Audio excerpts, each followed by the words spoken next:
So good afternoon guys. Para client kayo dito, Mitsubishi Triton. GLS variant to sir. So GLS variant. Yan. Pero ito yung mga GLS variant na naka-halogen yung headlight tsaka fog light. Yan. So install na natin siya ng knob sight LED headlight, 22,000 lumens. Tsaka Zenlo X3. Natin ilalim sa may baba. Yan. Maganda dito sa mga GLS variant, gawa nga na naka-halogen siya, di naka-module yung headlight. Talagyan natin siya ng passing light function. Yan. So ngayon, ang pinagawang lubim naman dito sa kanyang Zenlo color white.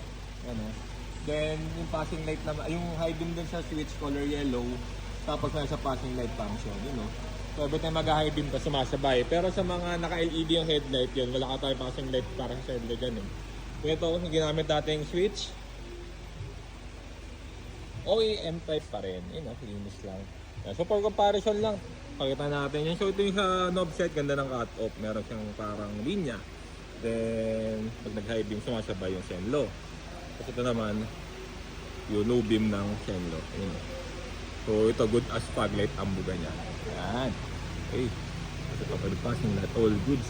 So, sa mga naka-Triton dyan, Mitsubishi Triton, pwedeng pa natin installan yan. So, sa mga gustong mag-avail ng ganitong package, PM or tawag lang po sa page. Salamat po.